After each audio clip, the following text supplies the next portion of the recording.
नमस्कार दोस्तों, स्वागत है आपका एग्जाम बुक चैनल में। दोस्तों जैसा कि आपको पहले ही बताया था मैंने कि यूपीएसआई के लिए मैं 1000 क्वेश्चन का पूरा सीरीज़ लेके आऊँगा। ये 11वीं सीरीज़ है, लेकिन इसमें इसका 12वां पार्ट भी आ चुका है। तो टोटल मिला के आज कुल मिला के जो है 12 पार्ट जो है वो हो जाएंगे। धीरे धीरे करके क्वेश्चन और भी ज़्यादा बढ़ाए जाएंगे, क्योंकि देखिए खासकर मैं संविधान में, मूल विधि में और आपका एक अर्थव्यवस्था में, इसमें आपको थोड़े डेप्थ में क्वेश्चन करवाने वाला हूँ, जिससे कि वहाँ पर आपको क्वेश्चन इन्हीं क्वेश्चनों में से कहीं ना कहीं किसी भी तरीके से लैंग्वेज चेंज करके और आपका जो है क्वेश्चन आ जाएगा। ठीक है, चलिए शुरुआत करते हैं आपका पहले क्वेश्चन से। उससे पहले मैं बता दूं, जो लोग तैयारी करना चाहते हैं या जिनको जीएस में रिवीजन करना है या थोड़ा सा भी जीएस में जिसको डाउट है, तो आप बैच ज्वाइन कर सकते हैं। 1 सितंबर से आपका जो है ये आपका स्टार्ट हुआ है। ठीक है, बहुत ही सिंपल तरीके से रिकॉर्डेड वे में इसको बनाया गया है, जिससे कि आपको कम टाइम में ज़्यादा चीज़ें मिल सकें। ठीक है, ये 2 नंबर दे रखे हैं, आप इन पे कांटेक्ट कर सकते हैं। इसमें पीडीएफ नोट्स भी रहेंगे और संविधान, मूल विधि और अर्थव्यवस्था की इसमें आपका वीडियो क्लासेस रहेंगी रिकॉर्डेड फॉर्म में, जो कि 30 मिनट से ज़्यादा की नहीं होती। ठीक है, पहला क्वेश्चन हम लोग देख लेते हैं कि निम्न में से लोकसभा विघटन का कौन सा कारण नहीं है। देखिए, नहीं शब्द पर आपको बहुत ज़्यादा वेटेज रखना है, क्योंकि यदि किसी ने यूपीएससी ईपीएफओ का अगर एग्ज़ाम दिया हो तो आप देखना कि आजकल का पैटर्न बन चुका है कि जो क्वेश्चन पेपर सेट करने वाला है वो नहीं शब्द को बहुत ज़्यादा, अगर 120 क्वेश्चन आए थे जिसमें 20 क्वेश्चन जो है आपके इंग्लिश के थे, 100 क्वेश्चन आपके मिक्स थे, तो 100 क्वेश्चनों में आप एक चीज़ देखेंगे कि बहुत सारे, लगभग 40 क्वेश्चनों में नॉट शब्द का यूज़ किया गया था। ठीक है, वो इसीलिए किया जाता है जिससे कि आप कंफ्यूज हो जाएं या जल्दीबाजी में आप अपना काम कर जाएं। तो इस क्वेश्चन में है कि निम्न में से लोकसभा विघटन का कौन सा कारण नहीं है। आपको जब क्वेश्चन पढ़ना है तो बहुत ही सावधानी से पढ़ना है कि यहाँ पर लोकसभा की बात की जा रही है। अब आपको लोकसभा को ही दिमाग में रखना है, बाकी सारा संविधान साइड में रख दीजिए। ठीक है, मिक्स करेंगे तो संविधान में हमेशा क्वेश्चन गलत करेंगे। अब इसमें ऑप्शन दे रखे हैं, जब 5 वर्ष का कार्यकाल पूरा कर लिया हो। भाई, जब 5 वर्ष जो है वो पूरे हो चुके होंगे। दूसरा है, जब प्रधानमंत्री विघटन के लिए सिफारिश करें। तीसरा है, जब धन विधेयक लोकसभा में पारित ना हो। चौथा है, जब वित्त मंत्री को बर्खास्त कर दिया जाए। अब इसमें बताना है आपको कि 4 में से ऐसा कौन सा कारण है जिसकी जो कारण जो है लोकसभा के विघटन के लिए उत्तरदायी नहीं है। तो जी हाँ, आप बिल्कुल सही सोच रहे हैं। इसका आंसर हो जाएगा आपका डी। देखिए, नियम ये कहता है कि प्रधानमंत्री को छोड़कर कोई भी अगर आपका मंत्री हो, ठीक है, कोई भी मंत्री हो, कैबिनेट का कोई भी मंत्री हो, प्रधानमंत्री को छोड़कर अगर वो इस्तीफा देता है या उसको बर्खास्त किया जाता है तो कैबिनेट पर कोई फर्क नहीं पड़ता। कैबिनेट एज इट इज़ वैसी ही बनी रहती है। या लोकसभा पर किसी प्रकार से कोई भी मतलब बहुत बड़ा कुछ नहीं होता, वो सिर्फ पद खाली होता है। उस पद को दोबारा किसी सांसद सदस्य द्वारा भर दिया जाता है। लेकिन अगर प्रधानमंत्री अगर अपना जो है इस्तीफा देगा या उसको बर्खास्त किया जाएगा या जो भी कुछ होगा, तब वहां पर आपका लोकसभा जो है वो विघटित हो जाएगी। ठीक है, सेकंड क्वेश्चन की तरफ बढ़ रहे हैं। निम्न में से संसद की सदस्यता के मानक क्या हैं। ठीक है, मतलब क्या है ऐसा जो संसद की सदस्यता को डिसाइड करता है। ठीक, ऑप्शन पढ़िए, आप क्वेश्चन को ध्यान से पढ़िए। ठीक है, क्वेश्चन ही कह रहा है कि भारत व विदेशी नागरिक जो 4 वर्ष से भारत में रह रहा हो सदस्य बन सकता है। भाई, संसद के सदस्य बनने की पहली आपकी जो मानक है वो आपका ए ऑप्शन ये कह रहा है कि भारत और विदेशी नागरिक, लेकिन विदेशी नागरिकों में भी वो नागरिक जो आपका जो है 4 वर्ष से यहाँ रह रहा हो। ठीक है, 4 वर्ष से आपका यहाँ रह रहा हो। सेकंड है, राज्यसभा के लिए आयु 35 वर्ष होनी चाहिए। भाई, राज्यसभा का सदस्य बनने के लिए आपके पास आयु जो है वो 35 वर्ष की होनी चाहिए। सी ऑप्शन कह रहा है कि चुनाव आयोग द्वारा अधिकृत व्यक्ति के समक्ष शपथ लेनी होगी। अब इसमें से आप ये बता दीजिए कि संसद के सदस्य के सदस्यता के लिए क्या चीज़ आपकी जो है वो जरूरी है। ठीक है, तो दोस्तों देखिए, पहला ऑप्शन देख रहे हैं हम ए ऑप्शन जो है बिल्कुल गलत है, क्योंकि साफ शब्दों में लिखा हुआ कि भारत का नागरिक होना चाहिए, विदेशी नागरिक से कोई मतलब नहीं है। तो ए स्टेटमेंट रॉन्ग हो जाएगा। बी स्टेटमेंट इसलिए रॉन्ग है क्योंकि 30 वर्ष की आयु चाहिए होती है, ना कि 35 वर्ष की, तो बी भी रॉन्ग है। लेकिन सी आपका जो है वो बिल्कुल सही है, क्योंकि सी चुनाव आयोग द्वारा अधिकृत व्यक्ति के समक्ष शपथ लेनी होगी। ठीक है, तो ये भी आपका जो है रॉन्ग हो जाता है, क्योंकि इसलिए रॉन्ग हो जा रहा है क्योंकि भाई शपथ जो है वो आपका राष्ट्रपति या उसके द्वारा कोई नियुक्त व्यक्ति के सामने शपथ लेनी होती है। तो कुल मिला के आपका जो है तीनों के तीनों ऑप्शन यहाँ पर गलत हो जाते हैं। ठीक है, इसमें आपको सारे हो जाएंगे ऑल आर रॉन्ग। इसमें यहाँ दे नहीं रखा है, लेकिन तब भी आपको क्वेश्चन पे ध्यान देना है, क्वेश्चन से आपको कुछ सीखने को मिल रहा है या नहीं मिल रहा है। साफ कहा गया है कि संसद के प्रत्येक सदन का जो प्रत्येक सदस्य होगा अपना स्थान ग्रहण करने से पूर्व राष्ट्रपति या उसके द्वारा नियुक्त किसी व्यक्ति के समक्ष आपका जो है वो शपथ लेता है।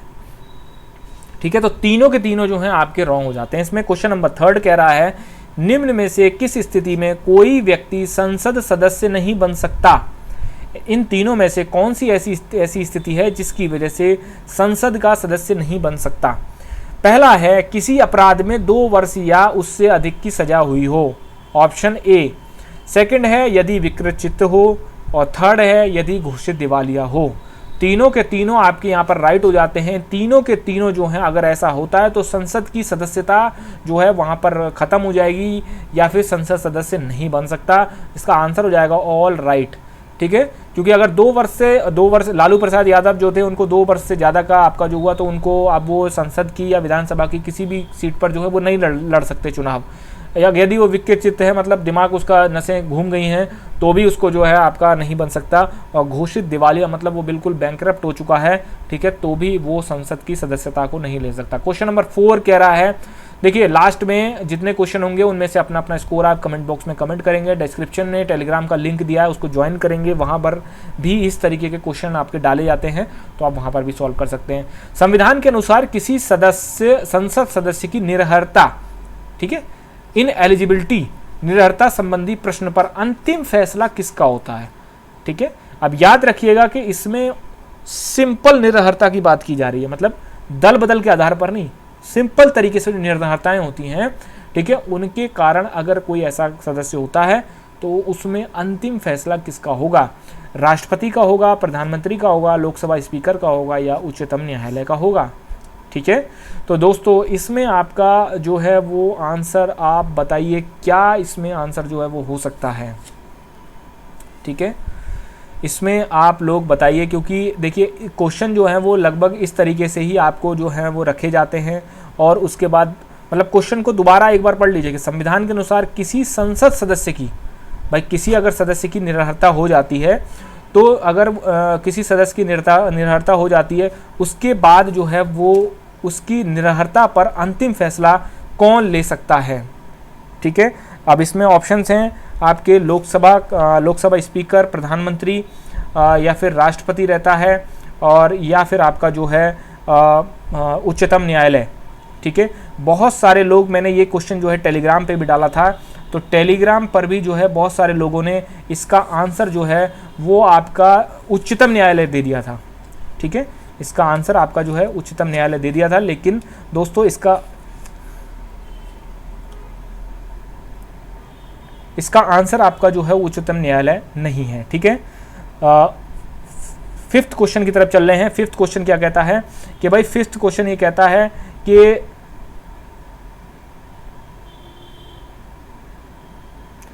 संविधान के अनुसार राज्यसभा में दल बदल के आधार पर अगर निरर्हता का अंतिम फैसला किसके द्वारा किया जाता है? ये 2 क्वेश्चन ऐसे हैं कि जो कि सबसे ज़्यादा आते हैं।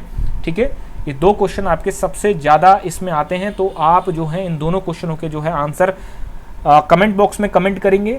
ठीक है, और मैं ये देखना चाहता हूँ कि इनमें से कौन कौन से लोग कंफ्यूज होते हैं। ठीक, मैं कमेंट बॉक्स में ही कमेंट में आपको आंसर भी दे दूंगा। और इसमें क्योंकि ये इतने बेसिक क्वेश्चन हैं कि जो कि आपको दोनों के दोनों, और कन्फ्यूजन सबसे ज़्यादा इसमें पैदा होता है क्योंकि लोग दल बदल वाला इधर लगा देते हैं और नॉर्मल तरीके से जो निरर्हता होती है वो आपका इधर लगा देते हैं। ठीक है, तो अपने दिमाग से सोच के इन दोनों क्वेश्चनों के आप आंसर दीजिए। ठीक, 6th क्वेश्चन है। 6th क्वेश्चन क्या कह रहा है कि 6th क्वेश्चन कहता है कि भाई आपका निम्न में किस स्थिति को पद रिक्तता, ठीक है, पद रिक्तता जो है किस स्थिति को कहा जाएगा? ठीक है, सीट को वैकेंसी किस आपको कहा जाएगा? पहला है यदि कोई सदस्य 65 दिन तक अनुपस्थित रहता है। बी है यदि सदस्य एक सदन की 2 सीटों पर चुना जाता है और वह एक को खाली नहीं छोड़ता। ठीक, सेकंड है, और थर्ड है यदि वह उपराष्ट्रपति के लिए चुन लिया जाता है। तो दोस्तों आप लोग थोड़ा सा दिमाग लगाइए। पहला ऑप्शन जो है वो इसलिए गलत हो जाता है क्योंकि यहाँ 60 दिन का है, यहाँ 65 दिन का नहीं है। तो ऑप्शन ए आपका जो है स्टेटमेंट 1 ऑटोमेटिकली गलत। स्टेटमेंट 2 में क्या कहता है कि यदि कोई सदस्य मान लीजिए ए नाम का कोई सदस्य है और लोकसभा में उसको 2 सीटों पर वो चुन लिया जाता है। यदि वो कुछ दिनों के अंदर अगर 1 सीट को खाली नहीं छोड़ता, तब उस स्थिति में जो है उसकी दोनों सीटों पे उसको जो है वो दोनों सीटों पे उसको जो है वो हटा दिया जाता है उसको। ठीक है, तो स्टेटमेंट 2 जो है वो बिल्कुल सही है कि यदि कोई सदस्य एक सदन की, मतलब लोकसभा या राज्यसभा की किसी एक सदन की 2 सीटों पर चुन लिया जाता है और वह एक को खाली नहीं छोड़ता, तभी पद रिक्तता होगी, मतलब उसकी दोनों सीटों को वैकेंट कर दिया जाएगा। तो स्टेटमेंट 2 करेक्ट है। यदि वह उपराष्ट्रपति राष्ट्रपति के लिए चुन लिया जाता है तो भी वो अपनी सीट को छोड़ देगा, तो भी उसकी सीट जो है वैकेंट हो जाएगी। तो इसका आंसर हो जाएगा आपका B and C are right. Question number 7 है, लोकसभा अध्यक्ष और राज्यसभा सभापति का वेतन कौन निर्धारित करता है? प्रधानमंत्री करता है, लोकसभा का उपाध्यक्ष करता है, संसद करता है, लोक लेखा समिति करती है। तो इसका आंसर आपका हो जाएगा सी, संसद ही डिसाइड करता है कि लोकसभा अध्यक्ष और राज्यसभा सभापति का वेतन कौन निर्धारित करता है। क्वेश्चन नंबर 8 कह रहा है कि निम्न में से संसद के पीठासीन अधिकारी नहीं होते। मतलब निम्न में से कौन जो है, संसद हटा दीजिए, निम्न में से कौन संसद के पीठासीन अधिकारी नहीं है? लोकसभा अध्यक्ष नहीं है, लोकसभा उपाध्यक्ष नहीं है, राज्यसभा का उपसभापति नहीं है, या संसद के विपक्ष के नेता नहीं है। बहुत ही सिंपल क्वेश्चन है, अगर थोड़ा सा भी दिमाग लगाएंगे बिना पढ़े इसको लगा सकते हैं। ठीक है, 4 आपके पीठासीन अधिकारी होते हैं। कौन कौन होते हैं? लोकसभा में कौन होता है? लोकसभा में होता है लोकसभा का अध्यक्ष और लोकसभा का उपाध्यक्ष। इधर राज्यसभा का सभापति और राज्यसभा का उपसभापति, ये आपके पीठासीन अधिकारी होते हैं। और इसका आंसर आपका हो जाएगा संसद के विपक्ष के नेता जो हैं वो पीठासीन अधिकारी नहीं होता है। ठीक, क्वेश्चन नंबर 9 कह रहा है कि निम्न कथनों पर विचार करिए। राष्ट्रपति लोकसभा अध्यक्ष के चुनाव के लिए तिथि निर्धारित करता है। ठीक है, दूसरा है, जब लोकसभा अध्यक्ष को हटाने का प्रस्ताव विचाराधीन हो तो वह मत नहीं दे सकता। लोकसभा के विघटन पर लोकसभा अध्यक्ष से इस्तीफा दे देता है। ठीक है, अब इसमें से बताइए आप कौन सा इसमें से स्टेटमेंट बिल्कुल सही है। तो दोस्तों इसमें हम देख लेते हैं एक बार कि राष्ट्रपति लोकसभा अध्यक्ष के चुनाव के लिए तिथि निर्धारित करता है। ठीक है, लोकसभा अध्यक्ष के चुनाव के लिए तिथि निर्धारित करता है, बिल्कुल सही स्टेटमेंट है। सेकंड कह रहा है कि जब लोकसभा अध्यक्ष को हटाने का प्रस्ताव विचाराधीन हो, मतलब मान लीजिए कोई लोकसभा अध्यक्ष है, उनको हटाने का सीट से हटाने का जो प्रस्ताव है वो विचाराधीन हो, तो वह मत नहीं दे सकता। देखिए ऐसा नहीं है, ये स्टेटमेंट रॉन्ग हो जाएगा। वो सिर्फ बराबर मत की स्थिति में मत नहीं देगा, लेकिन नॉर्मल, क्योंकि वो जब लोकसभा अध्यक्ष के हटाने का प्रस्ताव चल रहा होता है वो एक सामान्य सदस्य की भांति उसको काउंट किया जाता है, तो उसको मत देने का अधिकार होता है।